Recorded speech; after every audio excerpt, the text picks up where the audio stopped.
So I was originally going to base this video around the fact that it would be done and uploaded a year after the episode originally aired, but because of life and procrastination, here we are. Hey guys, it's Daniel. I'm back. Hopefully it'll be consistent, but life throws curveballs at you, so let's just work on this. Let's just look at it from upload to upload. So today I'm going to be reviewing the Power Rangers Super Ninja Steel, not Beast Morphers, because we're not there yet, and I wanted to touch upon this video before we move on to that. The 25th anniversary episode, Dimensions in Danger, from Power Rangers Super Ninja Steel. As always, please hit that subscribe button and notification bell. It really helps me out. It'll notify you whenever I upload a new video, and of course you can follow me on Instagram, Twitter, and now TikTok, because I'm hip with the kids, at blackandblue572. I'd really appreciate it. So it's now been way over 1 year since the Power Rangers 25th anniversary special, Dimensions in Danger, during its 25th season, Super Ninja Steel. A season, along with its connected predecessor, Ninja Steel, that were generally viewed negatively by the Power Rangers fandom. The seasons gave very little for older fans to invest in, with their basic episodic plots, little character development, bland by-the-book villains, a shocking amount of adolescent humor, and very bizarre concepts, like the clashing of themes and aesthetic, that the Sentai could take some blame for. But let's be real here, the people at Power Rangers probably could have given us something a little better. While it wasn't the absolute worst, it was definitely not the best. But now that all the ninja stars have stopped spinning and we've taken some time to reflect, the two seasons do have some positive things that we'll be remembered for, namely this episode. So let's kick into this, shall we? I tried to put a ninja pun in there, I guess. Is it even a pun? I don't know. A little bit of a prelude to this episode actually takes place in the prior episode titled Outfoxed, which is ironically one of the best episodes of the season. The legendary Rangers make their first appearance as hooded figures via portals when the Ninja Steel Rangers are in a rut after dealing with a defeat at the hands of Madame Odious and the Galactic Ninjas. The Ninja Stars are dismantled, making calling their Zords impossible. The Prism shows them new Blaze Zords, and they're at a loss on how to unlock them. When the legendary Rangers show up, they explain that they know about the legend of the Blaze Zords for some reason. They show up again later in the same episode, congratulating the Rangers on unlocking the new Zords because of quote-unquote good deeds. How do they know of this info, let alone the actual Zords, is never explained, but I guess it's assumed that certain Rangers like the ones here are given special info.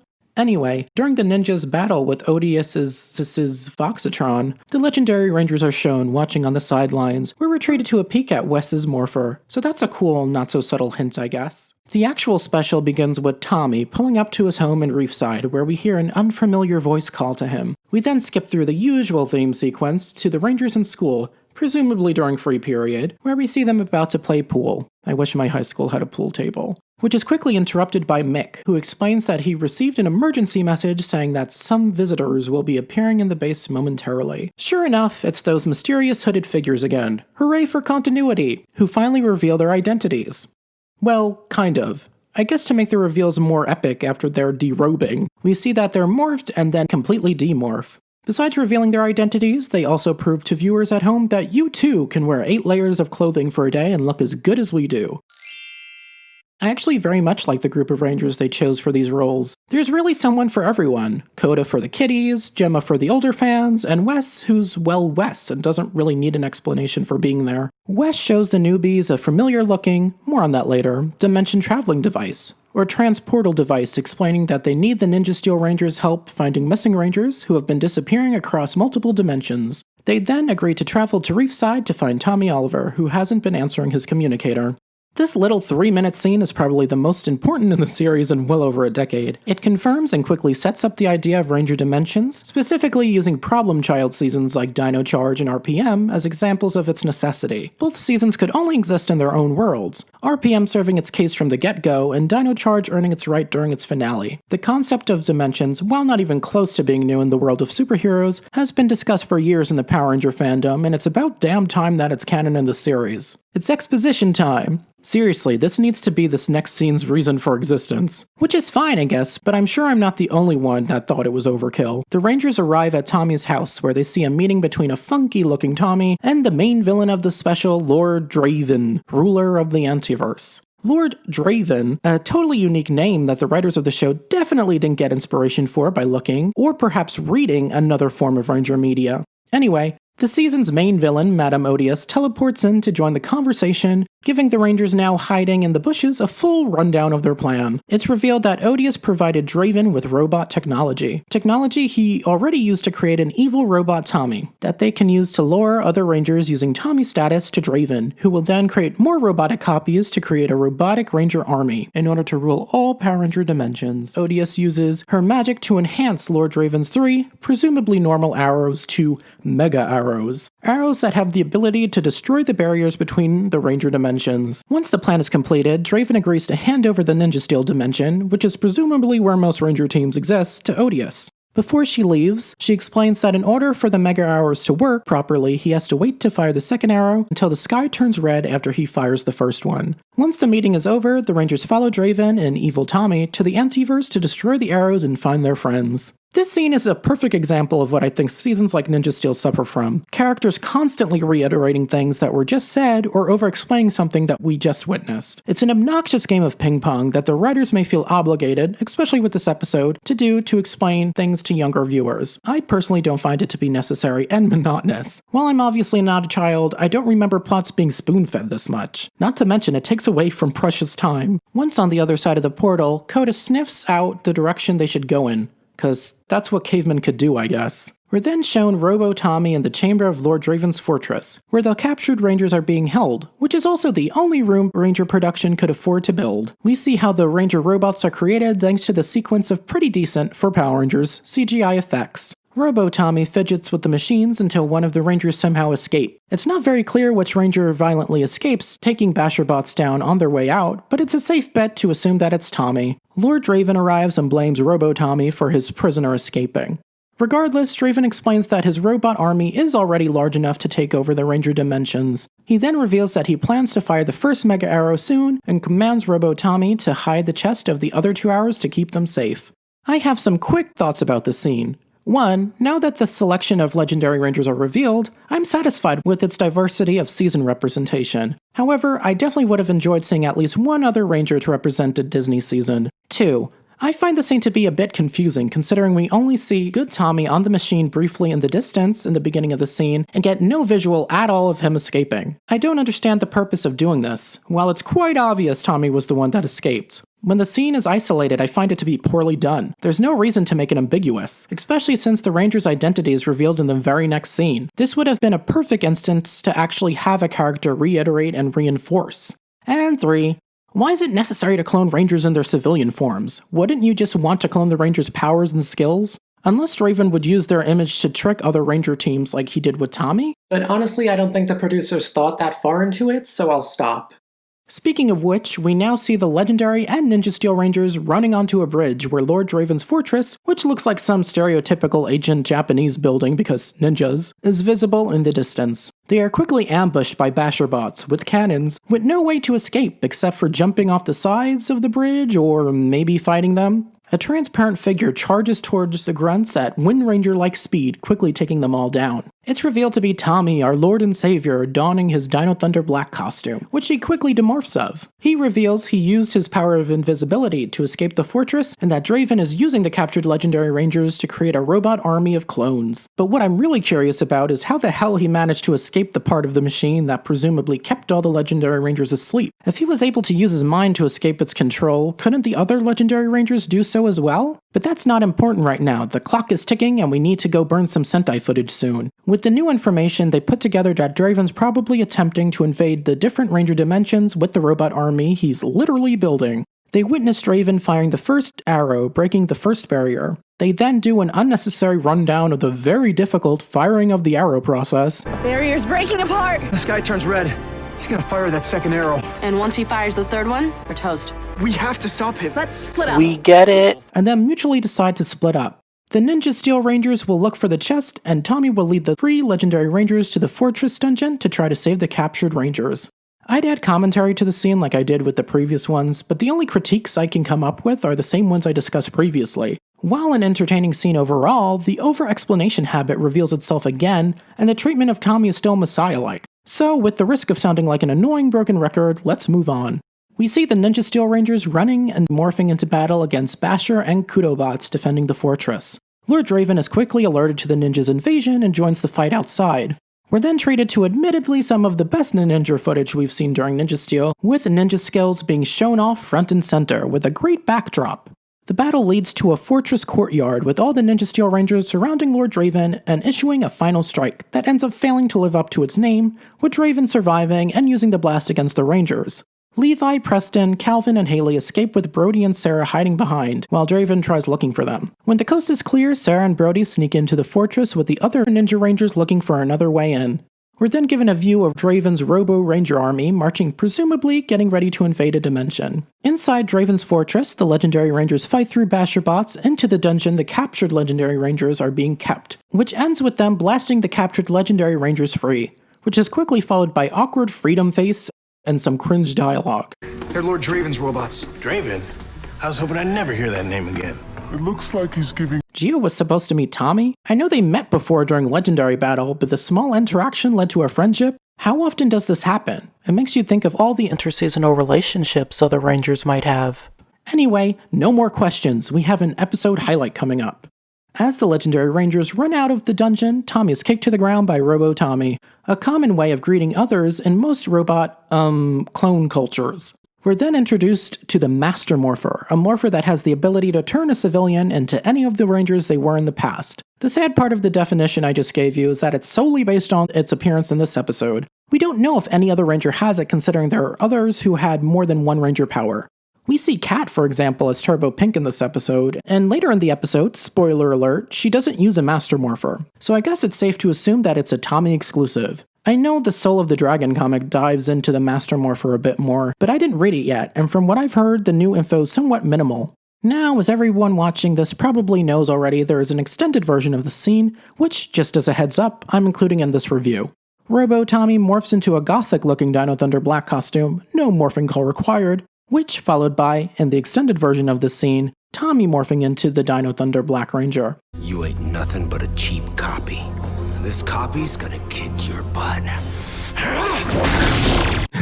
It sounded like he was legitimately about to say ass. After a short battle sequence, Robo T, I'll call it that to make it easier for your ears and my sanity, kicks Tommy to a wall, cracking his visor, giving us an awesome shot that we don't see too often anymore in the series. We're then treated to a fast-paced battle with Tommy morphing into all his Ranger forms, sans Turbo Red, leading to the slow destruction of Robo T, during which human Tommy finally concludes his bizarre anti-robot rant. Face it, you're just circuits and sensors. You have no heart. You're nothing like me. I guess they had to create smack talk, even if it sounded discriminatory towards the very marginalized community of robot clones. Following the series' iconic tradition, Robo T proceeds to explode in an epically exaggerated fashion, with Tommy running out of the dungeon. This scene was admittedly epic, even with excessive cliche babbling. We see Tommy morph into almost all his Ranger forms in a genuinely well-choreographed scene. While not the first time, it was still entertaining to see Tommy fight what was basically himself. Some sort of Tommy exclusive or Tommy-led fight was expected, and they definitely delivered, even if the scale of the battle was relatively small. After presumably searching through almost every room in the fortress, we see Brody and Sarah enter the last room. Sarah alerts Preston to ready his Dragonzord for a quick escape if they were to find the arrows. The search is interrupted by Draven, who of course initiates a fight with some Basher bots and the Rangers, which comes to an abrupt end when an arrow blast sends Brody and Sarah crashing through a wall into a hidden room conveniently where the chest of Mega Arrows are being kept. Sarah quickly ties Brody against the chest against his will, and throws the rope out the window where Preston's Dragonzord catches it. Their charmingly bizarre escape leads the other Rangers to use their quite underutilized ninja tricks to follow Preston's Dragonzord. Well, that's one way to escape a fortress. You said it, Brody. This is hilarious. I'm aware this is Sentai footage, but it doesn't make it any less crazy. How sudden it is, and how it comes out of nowhere adds to its charm, even though it does end up being a wasted time in the next scene. The Rangers notice the rip in the barrier ahead of them that they want to use to escape, but as they inch closer, they're quickly shot down by the evil Ranger clones, directed by a recently teleported in Lord Draven. Hey, you flip those daggers around, you uncultured robotic swines. The Rangers quite literally fall to their doom and demorph. Oh my god, Brody's dead. They discover that they fell right near the dimensional barrier. I'll give it to them, this was actually a useful explanation to cover possible plot holes. They run back forward and get a proper look at Draven's merry band of buffering CGI Ranger clones. Draven then grabs a stolen arrow just in time for the sky to turn red and fires it. With one Mega Arrow left to fire and a large collection of evil color-coded robos ahead of them, the Power Rangers could really use some help from... Oh, there they are! I mean, I could explain what just happened, or complain about some morphing call inaccuracies and how they did my fave Trent dirty by giving his costume a white neck, but let us just relish in the moment, shall we? Isn't it a pretty picture? The best part of it being that it's actually meaningful and not something that's been constantly teased throughout 2 seasons, only for it to pop out of the oven hollow and half-baked. The Ninja Steel Rangers and Legendary Rangers charged towards the army of now not-so-CGI practical Ranger robots, and were gifted with a total of 1 minute, give or take, original battle footage. Watching this battle over again, I noticed how quickly the scene goes by. I guess I was just high on adrenaline upon viewing the first time. Also, Rangers like Gia, TJ, and Trent have no focus during the battle, unlike Tommy and the Ninja Steel Rangers. But then again, their scenes can barely be called scenes anyway. The scene, while definitely epic, to quote Brody, is basically symbolism for the entire episode. Relentlessly rushed. Towards the end of the battle, which I want to remind you was literally a minute, the Rangers come together for a finishing blast, destroying all the Ranger robots. Thank you. But the fight isn't over yet. And a genuinely surprising move, for this episode at least, Madame Odious, watching on her ship above the crack in the barrier, gigantifies Lord Draven. Do you know what time it is? Morphin time? With the sky glowing red again, Draven begins to fire his now super mega-sized Mega Arrow towards the cracking barrier. The Rangers are at a loss at what to do, until, yet again, a genuinely surprising moment happens when Tommy summons the Falcon Zord? Wow, I'm actually impressed! It's nice to see something that isn't explicitly early Mighty Morphin Power Rangers used, let alone in a clever way like this. Anyway, the Falcon Zord, controlled now by a White Ranger Dawn Tommy, soars above Draven and the Rangers and grabs the Super Mega Arrow. You won't leave this dimension alive! Whoa, alive? A word that's opposite is death? Are they allowed to use that word? Under Tommy's command, the Rangers on the ground blast toward Draven to make him vulnerable, while Tommy, still in the Falcon Zord, throws the Mega Arrow, ultimately resulting in Lord Draven's destruction, or death. A pretty cool death scene, I may add, with Draven freezing like some sort of ancient samurai statue, following by exploding into countless pieces. The Rangers cheer while the barrier repairs itself, leaving the Power Rangers dimension separate again. The Rangers, now demorphed, quickly reminisce about what just happened, with the usual corny end-of-episode banter, eventually leading to their goodbyes. The Power Ranger legacy is in good hands. Don't lie, Tommy. The Legendary Rangers all hop into their respected portals back to their home dimensions. Kat and Tommy hand in hand with the Super Ninja Steel Rangers following. Now that was epic. I would have to agree with that, Brody. It was, as the youngsters around my age would say, epic. Before I even get into detail, this special is definitely not perfect, but you can tell effort was definitely put into it, much more so than Super Mega Farce's legendary battle. In other words, they did their homework. Time didn't seem to be on the producer's side. The episode was obviously rushed, most likely causing things like character development for the previous Rangers being put on the back burner. Wes, Coda, Gemma, and Tommy were definitely the Legendary Rangers focused on the most, and they still were given very little to help define and evolve their personalities. While Coda's personality for the most part was intact, which makes sense since it's presumed that Dino Charge recently took place in his dimension, Gemma had virtually none of her Gemma-isms, which you would think she would still possess some of nearly a perceived decade later. Wes, on the other hand, acted pretty leader-like, which for the most part you would expect. It's just a shame that the Legendary Rangers with the most spotlight, besides Tommy, were used, for the most part, like simple vessels to carry the limited plot through. I definitely did not expect complete character arcs. However, I was kind of hoping for more than what we ended up getting. As expected, Tommy received a lot of screen time. There were many instances where everyone treated him like their lord and savior, which, while understandable from a producer point of view, became pretty tiring to watch and borderline obnoxious. While I may be biased, it would be nice for other Rangers to be treated similarly to Tommy, which we hopefully might end up getting with Jason in the future Beast Morphers Dino Team-Up special. Besides more screen time, we did end up getting small peeks and updates on his relationships, as well as his overall life. As a big fan of Dino Thunder, I loved hearing Reef's side being mentioned and seeing Tommy's house once again, so I guess I'm easy to please in that aspect. There were elements to the plot that were basically a very simplified version of elements in the Boom Studios Shattered Grid comic series. While they weren't a straight-up copy and paste, they certainly didn't hide their inspirations by any means. I'm looking at you, Lord Draven. Ranger copies and Dimension chit-chat were other offenders, but other than that, the plot was fairly original and pretty complex for an episode of Power Rangers, especially for a season like Ninja Steel. The 3 strikes and you're out situation was well explained many times. One of my biggest complaints about the episode was Lord Draven. While we know his motivation, to rule multiple dimensions where Rangers exist, what's his connection to the Power Rangers that inspired him to target Rangers specifically? Was it simply because of the fact that they were the protectors of all the dimensions standing in his way? Or is there some interesting connection he has with them? If you're going to have an anniversary special, why use a villain not directly connected to Power Ranger history? I know it may be cliche at this point, but it makes it all the more exciting. That being said, they couldn't have chosen a more extravagant looking villain for the special. I mean, this guy looks badass as hell. I'd definitely get a lightning figure of him when they inevitably never make one. When going through the episode, its main problem constantly came up: time. This episode should have at least have been a two-parter. This would give the writers more than enough time to give us the world building and final battle us fans craved. And if the extra time was used with fans in mind, we could have been given more lines from the captured Rangers and scenes, possibly more character development and exposition from Wes, Coda, Gemma, and Tommy. And if they were feeling even more giving, more legendary Rangers, they could have given Draven a backstory and a possible past connection to the Rangers. From the beginning of the episode, things just sped through because of how many things the producers needed to check off in less than 22 minutes.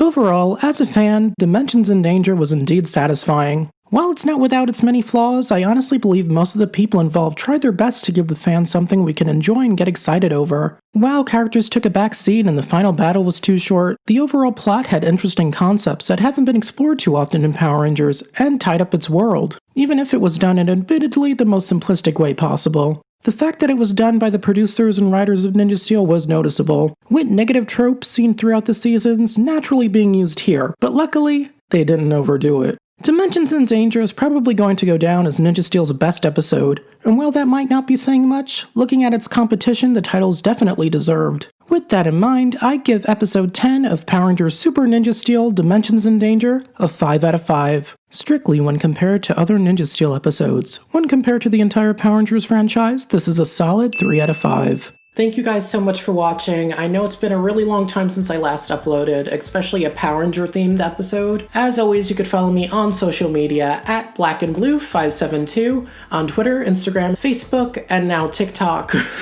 Because TikTok is so cringe and I'm just going to contribute to the internet cancer that it is. As always, please hit the subscribe button and the notification bell. I'd really appreciate it. You'll be notified when I post another Power Ranger themed video or another video in general. In the comments, I'd love to hear your opinions on this episode. Honestly, I prepared for this review much more than I did with any of my Dino Supercharged reviews or even the movie. With those reviews, I would just put like bullet points. With this, I almost had a full-fledged script. So I'm really proud of it. I worked hard on this video, and if you found it entertaining and you want to see more reviews like this, possibly the Beast Morphers premiere, or the Season 2 Beast Morphers premiere, or the the dinosaur-themed team-up episode that's going to be airing later this year, let me know in the comments below and on my Twitter. Thank you guys so much for watching. See you later. Bye!